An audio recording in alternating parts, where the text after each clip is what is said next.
40 साल से आप यहाँ पे हो, बहुत अच्छे से काम कर रहे हो, लेकिन जो आपने बोला कि सीनियर सेल्स मैनेजर की जो सीनियर सेल्स ऑफिसर की जो पोस्ट थी, पहले दिन जब आपने कदम रखा वहाँ पे, वो कैसा एक्सपीरियंस था? किस तरह से फिर आपकी डॉक्टर कुरियन से मुलाकात होती है, वो जो अनुभव है उसके बारे में? डॉक्टर कुरियन से मुलाकात तो हमारी इरमा के दिनों में बहुत होती, बिकॉज उनके लिए इरमा एक न्यू बॉर्न बेबी था, और जैसे बच्चे की केयर करते हैं वो ऐसे ही केयर करते थे। मतलब रेगुलर इंटरेक्शन रहता था। मतलब हम बहुत फॉर्चुनेट कि पहले दिन इंटरेक्शन हुआ, दौरान हुआ, जब हम पास आउट हुए तब भी इंटरेक्शन हुआ, और फॉर्चुनेट उन्हीं के ऑर्गेनाइजेशन में काम करने का मौका मिल गया। तो जब देखिए मुझे जॉब मिली सीनियर सेल्स ऑफिसर की, मैंने अहमदाबाद ज्वाइन किया, जो हमारा, क्योंकि अहमदाबाद ऑफिस के अंडर आता था राजस्थान, वहाँ ऑफिस था नहीं अमूल का, जी।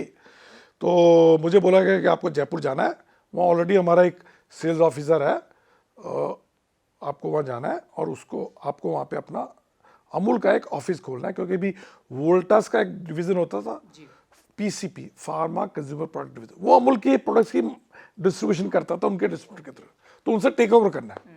तो हमने तो सामान उठाया, यहाँ से शाम को ट्रेन से बैठे, सुबह सुबह जयपुर पहुँच गए, किसी फ्रेंड की कोई फैमिली थी, पहले तो उनके घर चले गए, सामान रखा, नहाए धाए, फिर वो जो सेल्स ऑफिसर का एड्रेस था उसके घर पहुँच गए। तो वो मेरे से तकरीबन 10-12 साल एज में सीनियर था, और सेल्स का राजीव वर्मा, बाटास में बेस्ट ऑफ द कंपनी में एक्सपीरियंस था काम करने का, और उसकी फैमिली भी थी, उसके घर पे ही ऑपरेट कर रहा था। तो जब मैं वहाँ गया तो वो भी बेचारा शॉक हो गया, क्योंकि वो सोच रहा था कि ये जो जॉब है वो उसके लिए है। तो मेरे लिए सबसे बड़ा, नौकरी करते सबसे बड़ा चैलेंज था कि एक सीनियर आदमी, एक मेरे से ज़्यादा better in communication, better experience, knowledge field की, उससे मतलब वो, तो पहली बात तो मैंने कहा चलो, वो कहता अभी क्या क्या करेंगे, ऑफिस तो था ही नहीं, मैंने कहा तुम्हारे घर से ही हम ऑपरेट करेंगे। मैंने उसमें मेरा भी फायदा था, वो मेरिट था, हैं, तो चाय पानी नाश्ता होता मेरे पास तो घर भी नहीं था रहने को, किसी के घर पे रहता था। और सेकंड, मैंने पहले दिन कहा कि इससे मुझे सीखना है, क्योंकि लाइफ में जब तक मैंने ज्वाइन नहीं किया तो मैंने जिंदगी में कभी फोन नहीं किया, फोन में नहीं किया, कभी होटल में नहीं रहा, और कैसे ऑफिशियल कम्युनिकेशन लिखते वो पता नहीं। उसके पास बजाज स्कूटर था, उसके स्कूटर के पीछे बैठता था, और जो दुकानों पे जाना, जो भी काम करने थे, नया ऑफिस खोलने के लिए वेयर हाउस देखना, और उसको फ़ोन मोबाइल तो थे नहीं, और रात को आप 8-9 बजे के बाद पोस्ट ऑफिस में चले जाते थे, अपनी कॉल बुक की, और बॉस अहमदाबाद उससे बात करने के लिए, और कभी 10-11 बज जाते थे तो वापस आ जाते, क्योंकि बॉस सो गया होगा। पर मैंने ये देखा, मैं कहीं पे भी उसके साथ, राजीव वर्मा के साथ गया हूँ, मैंने कभी अपने आप को इंट्रोड्यूस नहीं कराया, पर बहुत सीखा, क्योंकि वो मैंने देखा कि आपको जिंदगी में शुरू, अभी जो भी आते हैं, मैं कहता पहले आप नीचे से नीचे उससे भी सीखना को पड़ेगा। वो लर्निंग जो कर्व था शुरू के 3-4 महीने, it was like this, that is really paid. बिल्कुल। कुरियन साहब से आपने कौन सी क्वालिटीज सीखी? इतने साल आप, 30 साल आप उनके साथ जुड़े रहे।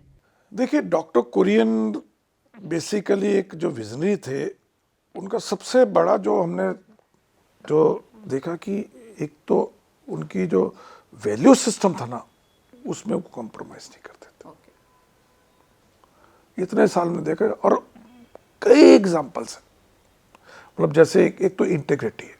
बताओ, मैं आपको एग्जांपल दूं, जब हम इरमा से पास आउट हो रहे थे तो हमारे एक बैच में ने पूछा कि सर यू आर द, आप चेयरमैन अमूल में भी हो, एनडीडीबी में भी हो, दूसरी भी 3-4, तो आप प्रोफेशनल रखते हो, उनको प्रमोट करते हो, उनको ज़्यादा रिस्पॉन्सिबिलिटी देते हो, क्या देखते हो आप आदमी, किसको लगता है कि आप ये प्रोफेशनल आपके अच्छा है? तो उन्होंने कहा मैं 3 चीज़ें देखता हूँ, इंटेग्रिटी, इंटेग्रिटी, इंटेग्रिटी। एक तो मतलब वो कहते हैं इन चीज़ में कॉम्प्रोमाइज़ कर ही नहीं सकते, इसमें नथिंग लाइक कि ग्रे, इधर है या नहीं, बीच का नहीं कुछ। सो एक तो वो चीज़, और देखा ये खाली बातें में नहीं, उनके एक्शन में भी है। हाँ, मुझे याद है कि मैं अहमदाबाद आ गया था, ब्रांच मैनेजर था, मेरा एक सूरत में बंदा था, बहुत अच्छा काम करता था, बहुत अच्छा रिजल्ट देता था, उसने कुछ अपने टीए बिल में कुछ गड़बड़ की, पकड़ा गया। तो मामला आया तो हमने नेचुरली, मेरे एमडी तो उसका जे बख्शी, उनके पास गया। उन्होंने कहा यार मैंने कहा साहब बहुत अच्छा रिजल्ट करता है, गलती होगी बेचारे से, नया नया कॉलेज से आया। तो उन्होंने डॉक्टर कुरियन से बात की, कहते डॉक्टर नथिंग डूइंग, जरा से भी नहीं, इमीडिएट। और ऐसे लाइफ में मेरे बहुत एक्सपीरियंस, जो अमूल में हम कभी भी कॉम्प्रोमाइज नहीं करते इंटेग्रिटी पे, यही रीजन है इसका। एक है पंक्चुअलिटी इन टाइम। कोई भी मीटिंग अगर 10 बजे शुरू होनी है तो आप 10:01 में रूम में एंटर नहीं हो सकते। इस टाइप की, और पहले भी नहीं जाना।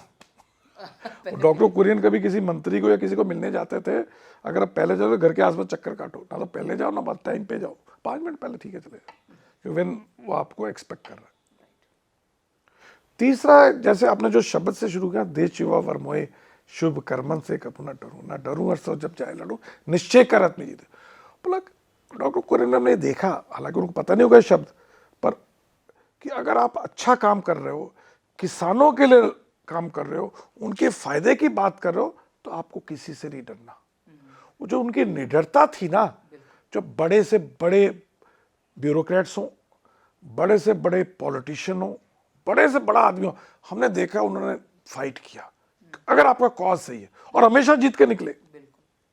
ऑपरेशन व्हाइट लाई है, एक बहुत बड़ा इलस्ट्रेटेड वीकली में एक आया था कि उस वक्त उन्होंने बोला था कि ये पूरा जो ऑपरेशन फ्लड फाइटर है पूरा व्हाइट लाई है, और दिल्ली में बड़े बड़े मंत्री भी उनके खिलाफ थे। कैसे उन्होंने फाइट किया, और आदमी होता तो छोड़ता रहे, कैसे फाइट करेंगे। पर वो निडरता में देखी जो उन्होंने वर्ल्ड की बिगेस्ट मल्टीनेशनल को फाइट करके किया, बड़े बड़े पॉलिटिशियन को, बड़े बड़े मंत्रियों को। क्यों? आपका कॉज सच्चा है, अपने लिए नहीं कर रहे आप, एक कॉज के लिए कर रहे हैं, तो सफलता मिलेगी मिलेगी। ठीक है, कभी देर हो जाएगी, कभी फाइट लंबी होगी, पर आप एक दिन जीतोगे, छोड़ो मत फाइट को। तो वो लीगेसी आप भी मेंटेन कर रहे हो सर। अभी आप एमडी हो, करीब 12 साल हो गए आपको एमडी बने हुए। जब आपने कुर्सी संभाली एमडी की, तो कुरियन साहब ने पहला आपको फ़ोन किया था। हाँ बिल्कुल। तो वो क्या कहा था उन्होंने आपको? देखिए, मुझे याद है कि जब मैं जून 2010 में मुझे मैनेजिंग डायरेक्टर की जिम्मेवारी मिली, और मैं नेचुरली सब काम कर शाम को उनको मिलने गया, क्योंकि उनका घर भी पास ही था, घर जाते वक्त मिला था। तो बहुत खुश थे, क्योंकि उनको लगा कि बिकॉज देखिए आज आपने एक पौधा बोया है, आप चाहेंगे कि कल को इसको देख रेखने वाले भी आपकी जैसी सोच के हों, क्योंकि उनको लगा कि अमूल को मैंने जो 60-61 साल से इतना बड़ा किया, आगे कैसे। तो उनको जो खुशी मिली, और उन्होंने यही बोला, छोटी कभी भी आप ऐसा कुछ मत करना जिससे किसानों को, पशुपालकों को नुकसान हो। अगर आप इनका भला देखो तो आपको कुछ नहीं कोई कर सकता। और मैंने देखा, हमने उसको फॉलो किया।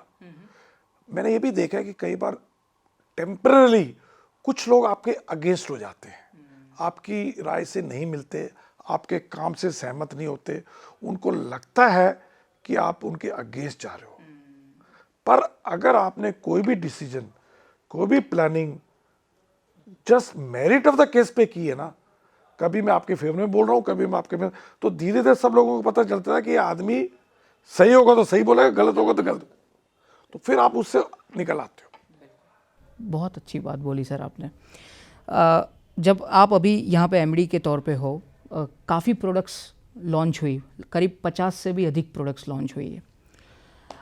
आप इनोवेशंस और उसके लिए काफ़ी ओपन हो, आइडियाज़ लेने के लिए, आप किसी से भी आप आइडियाज़ लेते हो।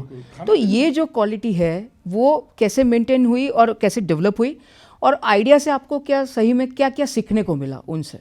जैसे आइडिया तो कहीं से भी ले सकते हैं। पहले देखना हम किस बिजनेस में हैं। हम खाने पीने के बिजनेस हैं, वो दूध के मेनली। तो बताइए, दूध और दूध की पैदाश के बारे में सब लोग इन्वॉल्व हैं, आप भी, आपकी वाइफ भी, आपके बच्चे भी हैं। ठीक है, आपने कोई अच्छा प्रोडक्ट बनाया, कोई अच्छी मिठाई बनाई, अच्छी आइसक्रीम बनाई, तो सब लोग आइडिया दे सकते हैं। अभी मैं आपको बताऊं आइडिया, एक दिन हम डाइनिंग टेबल पर बैठे थे हैं, तो मेरी बेटी ने वो गार्लिक ब्रेड बनाई, गार्लिक पेस्ट लगाया और फिर ओवन में डाल के, फिर कहती पापा ये इतना करना, आप बटर में गार्लिक डाल के क्यों नहीं दे देते? तो अगले दिन जाके अपने लोगों को बोला यार ऐसा है, कहते ठीक है ट्राई कर लेता, वो गार्लिक बटर बना, अच्छा लगा, अभी अच्छा बिक रहा है। तो आइडिया, आप ट्रेन में बैठे हो, आपको लोग आइडिया दे देंगे कि यार साहब आपका वो एक लड्डू, अब अमूल जैसे आइसक्रीम है, तो लोगों ने कहा कि आप अमूल डेयरी में आ चुकी है 1990 तक की पता, आप आइसक्रीम क्यों नहीं बनाते? आपके दूध की कमी, लोग सोप बनाने वाले बना रहे हैं, आप नहीं बना रहे। और आइडिया कोई भी दे, और हमारा आइडिया को हम ना मना नहीं करते, ठीक है, अगर ठीक लगेगा तो हम 2-4 जो हमारे प्लांट वाले होते हैं उनको बोल देते हैं कि चलिए आप इसका ये नया रेसिपी बना के लाओ। वो बना के लाए गए, अच्छी आइसक्रीम या अच्छी रबड़ी या कोई अच्छा फ्लेवर आइस, जो भी प्रोडक्ट का चीज़ का, हम खुद टेस्ट करेंगे, ठीक लगेगा, फिर अपने कलीग जो हमारे यहाँ, अच्छा हमारे ऑफिस में यंगस्टर्स भी हैं, हमारे जैसे भी है, सबको खिलाएंगे। है कुछ ज़्यादा मार्केट रिसर्च नहीं करने की, सैंपल घर पे भी ले जाएंगे। डॉक्टर कुरियन कहते थे खाने पीने में क्या मार्केट रिसर्च करना, तुम अपनी वाइफ को दो, मैं अपनी वाइफ को देता हूँ, दोनों पास करें तो प्रोडक्ट लॉन्च कर दो। और हम ये करते प्रोडक्ट डेवलप करते थे जो प्रोडक्शन वाले ही हैं, ताकि उनकी ओनरशिप है। और हमारे तो अभी 80-90 प्लांट है, तो फटाफट आप नए नए प्लांट प्रोडक्ट बना सकते हो, कोई अलग से न्यू प्रोडक्ट डेवलपमेंट डिवीजन नहीं है। अच्छा, न्यू प्रोडक्ट डेवलपमेंट डिवीजन नहीं है। तो आपने सर एक ऐसी बात भी मैंने सुनी है, correct me if I am wrong, कि यंगस्टर्स को आप अपॉर्चुनिटीज़ देते हो, फ्रेशर्स को रादर, जो भी पास होके आते हैं तुरंत आप नौकरी पे लगा देते हैं। तो जब आप पहले जुड़े थे अपने टाइम में जब यंग थे, और अभी आप जो नए नए एम्प्लॉयज़ आ रहे हैं, उनमें आप क्या फ़र्क महसूस करते हो? देखिए पहली बात तो जो अमूल आज है, जो आपने बताया, मैं 40 साल से इसमें हूँ, नंबर MD हूँ, मेरे नीचे मेरा CEO है जैन मेहता, वो 32 साल से है, या उसका कलीग है मनोज पानी, वो भी 32 साल इरमा से है। हमारा जितने भी head of the department top के सब लोग पहली जॉब पे है। तो हम सिर्फ कैंपस प्लेसमेंट के थ्रू ही लेते हैं, बेस्ट ऑफ द कॉलेज से। जरूरी नहीं कि सारे कंटिन्यू रहें, ज्वाइन करते हैं 3 साल 5 साल 7 साल, अच्छी अपॉर्चुनिटी चले जाते हैं, कुछ रह जाते हैं हमारे जैसे हैं, और फिर लाइफ में ऊपर होते हैं। तो उससे हमारा क्या, हमारा एक ही ऑब्जेक्टिव है कि उससे जो आपका DNA है ना, वो डॉक्टर वर्गीस कुरियन का वैल्यू सिस्टम वाला DNA है, त्रिभुवनदास पटेल का पशुपालकों को समर्पित DNA वो रहता है। बहुत अच्छी बात बोली। 2 साल बहुत ख़राब हुए सर हमारे कोरोना में। कोरोना ने डॉक्टर RS सोढ़ी को क्या सीख दी, क्या सिखाया? देखिए वही सीख जो मैंने, आपने जिससे आज की इंटरव्यू शुरू की कि आप अच्छे काम में लगे तो डरना नहीं। तो जिस वक्त सब बंद हो गया, लोग सोच रहे थे कि कोई घर से बाहर नहीं निकलेगा, चलेगा नहीं, हमने एक दिन का 1 मिनट तक दूध का प्रोक्योरमेंट बंद नहीं किया। किसानों को उस वक्त सबसे ज़्यादा जरूरत थी। दूसरी तरफ प्रोडक्ट का अवेलेबिलिटी या मार्केटिंग अवेलेबिलिटी, पैनिक बाइंग थी।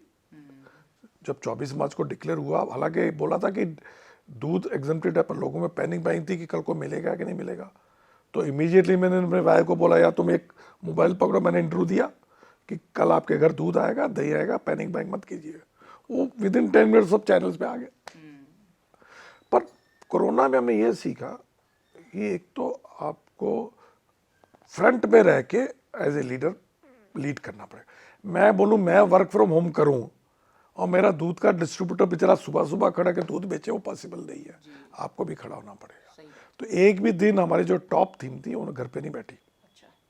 प्रिकॉशंस लिए, नीचे वालों को बोल दिया ना, पर टॉप टीम पूरी, चाहे वो हमारे ऑफिस हों बॉम्बे, दिल्ली, कलकत्ता, चाहे हमारे डेयरी प्लांट्स हों। अब डेयरी प्लांट बनिस्पत उनको तो बेचारा को तीनों शिफ्ट काम करना पड़ा। लेबर को भी, हमारे जितने भी डेयरी प्लांट थे, हजारों लेबर का आसपास रुकने का इंतजाम करना पड़ा, उनको खाने पीने का इंतजाम करना पड़ा। जो हमारे ट्रक्स दूध लेके या प्रोडक्ट लेके जाते थे उनको खाना बना के पैक करके देते थे, क्योंकि रास्ते में कोई ढाबा नहीं खुला। पर इस दौरान हमको ऐसे भी पता चला कि कुछ लीडरशिप की क्वालिटी भी लोगों में मिली, ऐसे भी मिले। पर एक बात बता दूं, जो हमको कॉपरेशन जो हेल्प चाहे लोकल एडमिनिस्ट्रेशन हो चाहे प्राइवेट हो, सभी ने बहुत ज़्यादा दी। ये हमने देखा। किसी को एक बार किसी कलेक्टर को फोन करके एक बार बोल देते थे कि आपके गोवा में फलानी जगह मेरा ट्रक रुका हुआ है, देखो तो काम हो जाता। बढ़िया सर, अभी हम थोड़ा शो के अंत में जा रहे हैं, लेकिन ये कुछ प्रश्न ऐसे हैं कि जो आपसे जवाब अपेक्षित है। अभी अभी केंद्र सरकार ने जो नया एक मंत्रालय खोला है, सहकारिता मंत्रालय, उससे क्या फ़ायदा होगा? किस तरह से आप इस इनिशिएटिव को देखते हैं? देखिए निश्चित जी, अभी हमारे आदरणीय प्रधानमंत्री जी ने जो सहकारी मंत्रालय अलग बनाया और बोला सहकार से समृद्धि, कुछ लोगों को लगा हुआ ये एक अलग कोई नया स्लोगन है, पर अगर आप उसके अंदर जाएं, देखिए क्या है कि जब से भारत आज़ाद हुआ, भारत का अच्छा डेवलपमेंट हो रहा है, पर जो ग्रामीण भारत की जो डेवलपमेंट है वो शहरी भारत इंडिया के बराबर नहीं, डिस्पैरिटी बढ़ती जा रही थी। और भारत की जो इकोनॉमी है ना, मैं इसको 3S इकोनॉमी बोलता हूँ। छोटे किसान या छोटे वर्कर्स है, छोटे दुकानदार या ट्रेडर्स है, और छोटा कंज्यूमर है, 3S। अगर इन लोगों का डेवलपमेंट करना तो आपको ऐसा बिजनेस मॉडल देना पड़ेगा जो किसान या छोटे वर्कर्स का भी ध्यान रखे और छोटे कस्टमर। अभी आप देख रहे हैं ना, पिछले 10-15 साल से टेक्नोलॉजी आने से जितने भी बिजनेस डेवलप हुए हैं, वो छोटे लोगों के प्रोडक्ट्स और सर्विसेज को एग्रीगेट करके टेक्नोलॉजिकल प्लेटफॉर्म देके उसकी मार्केटिंग आपके घर पे, चाहे वो खाने की डिलीवरी हो, चाहे वो टैक्सी हो, चाहे आपने घर पे कोई सामान खरीदना हो, वो छोटे लोगों से लेके। तो ये कोऑपरेटिव मॉडल में ये है कि छोटे लोगों को कैसे बिजनेस एंटरप्रेन्योर बनाया जाए। आज अमूल भारत की सबसे बड़ी फूड कंपनी है, 61,000 करोड़ था पिछले साल, इस साल कम से कम 75-80 हजार करोड़ हो जाएगा, पर इसके मालिक 36 लाख गुजरात के किसान परिवार हैं। तो भारत सरकार ने देखा कि अगर छोटे लोगों को बड़ा उद्योगपति बनना है, बड़ा उद्योग लगाना है, बड़े, तो उसके लिए सहकारिता ही एक मॉडल है जिसमें ये लोग अपनी सर्विसेज या प्रोडक्ट एग्रीगेट करें, टेक्नोलॉजी का प्लेटफॉर्म ले, मार्केटिंग के प्रोफेशनल रखे और कंज्यूमर तक पहुंचाए। और ये जो सहकारिता सिर्फ दूध तक ही या क्रेडिट कोऑपरेटिव या हाउसिंग में नहीं है, आप किसी चीज में भी लगा सकते हैं, चाहे वो सिक्योरिटी सर्विसेज हो, चाहे फूड डिलीवरी हो, चाहे टैक्सी हो, चाहे मेड सर्वेंट हो, चाहे जिम के इंस्ट्रक्टर, आप किसी चीज में लगा सकते हैं। चाहे आप जो कॉन्ट्रैक्ट वर्कर्स फैक्ट्रीज में रखते हैं वो भी अपने सहकारी मंडली के थ्रू ले सकते हैं। तो अभी हम सर आज़ादी का अमृत काल और आज़ादी का अमृत महोत्सव मना रहे हैं। आने वाले 25 साल, क्योंकि 25 साल बाद हम 100 साल पूरे करेंगे, अमूल का रोड मैप क्या रहेगा, और ख़ास करके जो कोऑपरेटिव सेक्टर है उसकी रणनीति और रोड मैप क्या रहेगा आपके हिसाब से? देखिए, अमूल का रोड मैप वही है जो भारत का रोड मैप है, क्योंकि अमूल एक ग्रामीण भारत की संस्था है और भारत में अभी भी 65% लोग ग्रामीण भारत में रहते हैं। और अगले 25 साल देखने हैं तो पिछले 25 साल देख लीजिए। अब मैंने 40 साल पहले जब अमूल ज्वाइन की थी, हमारा टर्नओवर 121 करोड़ था और हमारा दूध का प्रोक्योरमेंट और संकलन 12 लाख लीटर प्रतिदिन था। आज 40 साल बाद 61,000 करोड़ और 280 लाख लीटर प्रतिदिन दूध, मैंने भी नहीं सोचा था। और जिस हिसाब से हम बढ़ रहे हैं, मुझे लगता है कि आने वाले 25 साल में अमूल का टर्नओवर, तो बाद में दूंगा, अमूल इस वक्त पूरे विश्व में अभी 7वें 8वें के बीच में है। पूरे विश्व में नंबर 1 होगी डेयरी टू दी वर्ल्ड, और 30 लाख करोड़ हमारा टर्नओवर होगा। आपको लगता होगा ये मजाक कर रहा हूं, देखिए मैं बता रहा हूं, मैं 11 साल पहले जब बना था तो हमारा अमूल का टर्नओवर 8,000 करोड़ था, और इस साल मैंने बोला 75 से 80,000 करोड़ हो जाएगा 12 साल। तो आप तो 25 साल की बात कर रहे हो। और भारत विश्व की पहली 3 इकोनॉमी में होगा, 4 में तो आ ही गया, हो सकता है पहले नंबर 2 पे आ जाएगी। तो अभी भारत जैसे हमारे आधे में 25 साल में भारत वर्ल्ड की डेवलपिंग से डेवलप डेवलप्ड नेशन में आ जाए। बिल्कुल, बहुत बढ़िया बोला सर। और जी, दूध में India will be dairy to the world. बहुत सारी बातें हो गई, आपके करियर के बारे में बोली, अमूल के बारे में बोली, आपके एमडी के कार्यकाल के बारे में बात बताई। आपके शौक के बारे में बात करते हैं। घूमना फिरना आप कहाँ पसंद करते हैं? देखिए, शौक में सबसे, क्योंकि जॉब भी ऐसा था कि सेल्स मार्केटिंग में घूमना फिरना था, तो शुरू से घूमने फिरने का तो बहुत, जितना मर्जी आप घुमा फिरा लीजिए। जॉर्डन से बगदाद गए थे, तो वो बाय रोड गए थे, वो एक्सपीरियंस क्या था, वो समझ में नहीं आया। नहीं, उस वक्त सद्दाम हुसैन का राज था इराक में, और फ्लाइट्स अलाउड नहीं थी। हमारा वहाँ पे इराक गवर्नमेंट के साथ एक फूड फॉर ऑयल में बेबी फूड सप्लाई करने का चल रहा था, तो उनको वहाँ जाके मिलना था वहाँ की सरकार को।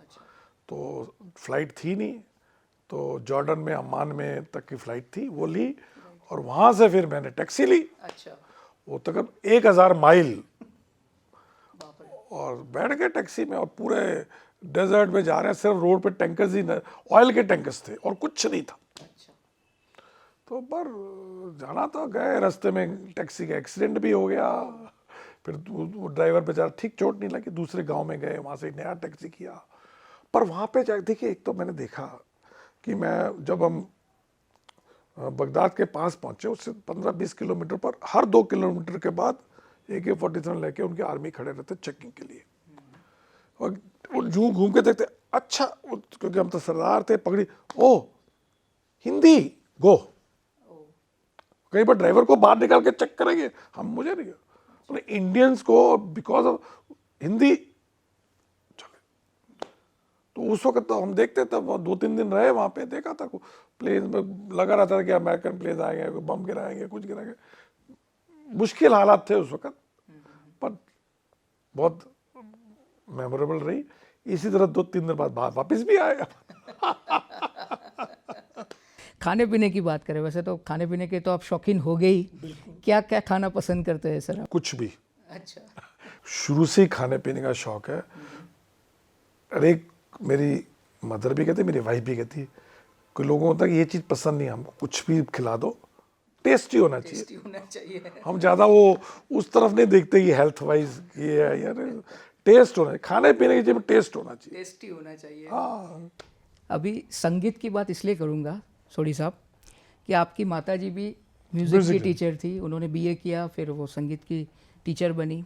आपको संगीत का शौक था कि नहीं, और है कि नहीं? नहीं, हम चारों ब्रदर्स में, और मदर का सबसे बड़ा जो दुख था कि मेरे बच्चों में किसी को भी संगीत की तरफ शौक नहीं। तो आपको गाना तो अच्छा लगता है, तो 2 लाइन अगर आप हमारे दर्शकों के लिए गा अरे सके। बिल्कुल, गाना अरे तो कुछ भी 2 लाइन, हमारे दर्शकों की रिक्वेस्ट है। अरे यार, दर्शकों के लिए मुझे तो, हमारे दर्शकों के लिए गाना। मेरी वाइफ होती है ना, कभी हम घूमने जा रहे होते हैं ना, कभी हिल स्टेशन में, तो वही एक हिमालय की गोद का गाना है मनोज कुमार। जी जी, कौन सा है? वो यार गाऊंगा तो बता, वर्डिंग बता दूंगा। हाँ, हाँ, चांद सी महबूब वो बाहों में, ऐसा मैंने सोचा था, बिल्कुल वैसी हो जैसा मैंने सोचा था। बहुत अच्छा लगा। अंत में दूरदर्शन के माध्यम से आप हमारे जो युवा पीढ़ी के लोग हैं, और जो बडिंग एंटरप्रेन्योर्स या बिजनेसमैन हैं, उनको क्या संदेश देना चाहेंगे? देखिए, आज की युवा पीढ़ी को मैं तो यही कहूँगा कि आप बहुत लकी हैं कि आप भारत में युवा हुए, जब अपॉर्चुनिटीज़ बहुत ज़्यादा है।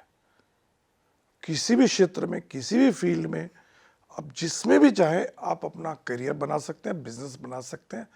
पर लाइफ में शॉर्टकट्स नहीं है, हार्ड वर्क, मेहनत है, और लंबी जर्नी है। देखिए, हर आदमी का जो करियर 40-45 साल का होता है।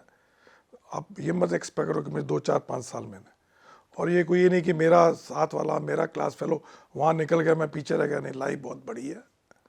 पर जो आपको मेहनत, ईमानदारी और पेशेंस रखोगे, तो लाइफ में आप डेफिनेटली अचीव करोगे जो भी आप करना चाहते हो। Thank you Sodhi sahab, it was nice talking to you. बहुत अच्छा लगा आप इस कार्यक्रम में जुड़े और इतनी अच्छी बातें की। तो दर्शकों, ये थे Gujarat cooperative milk marketing federation के मैनेजिंग डायरेक्टर डॉक्टर आर.एस. सोडी, जिन्होंने कई पहलुओं पे बात की। उन्होंने अपने बचपन के बारे में बात की, अपने कॉलेज के दिनों के बारे में बात की, अपनी अमूल के साथ जो करियर है वो करियर के बारे में बात की। अंत में उन्होंने जो संदेश दिया, बस वही संदेश देके मैं आज इस कार्यक्रम को समाप्त करूंगा कि एक कहावत है, the greatest prayer is patience. धैर्य ही सबसे बड़ी प्रार्थना है।